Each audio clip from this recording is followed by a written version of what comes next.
Get ready for the countdown. 10, 9, 8, 7, 6, 5, 4, 3, 2, 1, 0.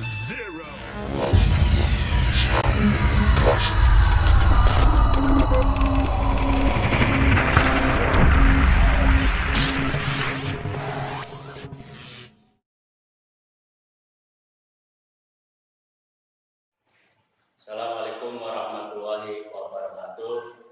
Pada siswa-siswi kelas 4 yang saya hormati, bahwa pada pertemuan kali ini adalah kita mengambil tema, yaitu tema yang pertama adalah indahnya kebersamaan, yang diambil yaitu khusus pelajaran bahasa Indonesia, yaitu tentang masalah memahami bacaan, bahwa kita mempunyai indera mata untuk melihat bacaan.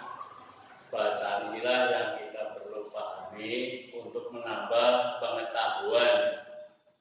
Pengetahuan inilah yang kita menambah wawasan yang lebih luas, sehingga membuka kita untuk menambah pengetahuan atau ilmu yang bermanfaat.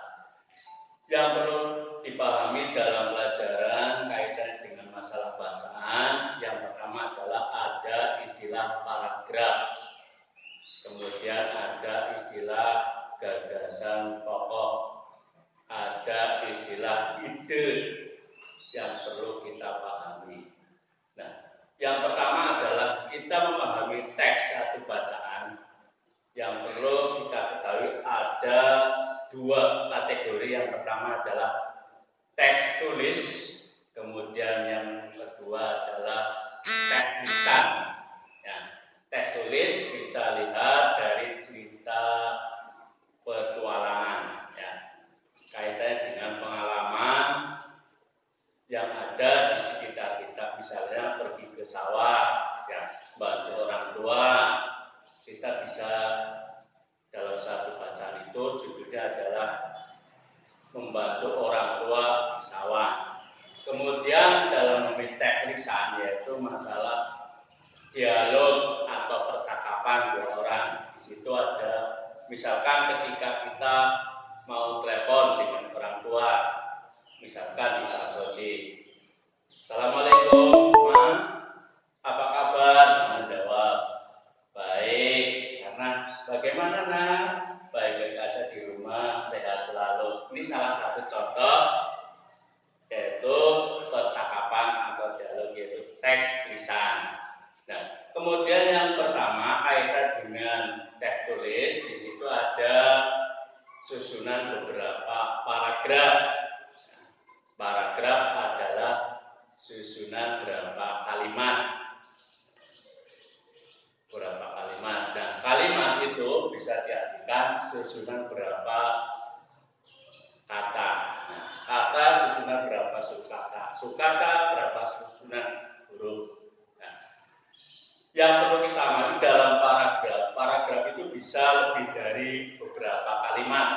Misalkan kalimat ada 5 atau 4 atau lebih dari 5. Nah, di situ dalam paragraf. Nah, kita lihat, perlu pahami pengertian dari paragraf. Paragraf adalah susunan beberapa kalimat. Nah, setiap kalimat itu awal kalimat ada huruf besarnya, dan akhir kalimat bisa tanda baca, titik, atau tanda tanya, atau tanda seru, dan lainnya.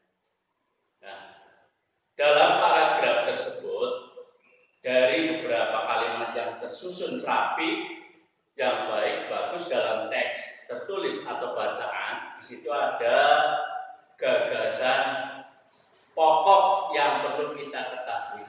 Inti apa yang dibicarakan dalam suatu bacaan. Nah, itu yang namanya gagasan pokok. Nah, apakah yang dimaksud dengan gagasan pokok? Gagasan pokok adalah ide utama yang dibahas dalam suatu bacaan.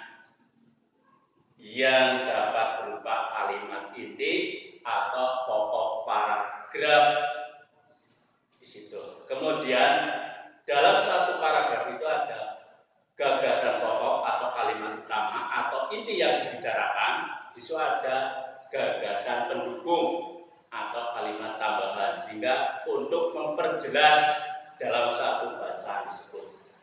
Nah, bagaimana dalam memahami bacaan tersebut? Nah, untuk memahami bacaan dalam baik teks secara teks tertulis dan teks tulisan, yang pertama perlu diketahui adalah dari pembahasan yang pertama sampai terakhir, yang pertama adalah bacalah dan dengarkan teks dengan seksama. Yang kedua, temukan topik dalam teks tersebut. Nah, topik ini adalah hal atau masalah yang dibicarakan. Yang ketiga, catatlah pokok-pokok penting dalam teks, baik teks lisan maupun teks tertulis. Nah, untuk mengetahui contoh teks tertulis, pertama kita ambil cerita petualangan. Kemudian teks lisan, kita bisa contoh dari awal adalah teks percakapan atau dialog. Nah, inilah yang perlu kita pahami, baik gagasan pokok maupun gagasan pendukung dalam satu bacaan. Demikianlah semangat kelas 4 untuk belajar akhirat. Wassalamualaikum warahmatullahi wabarakatuh.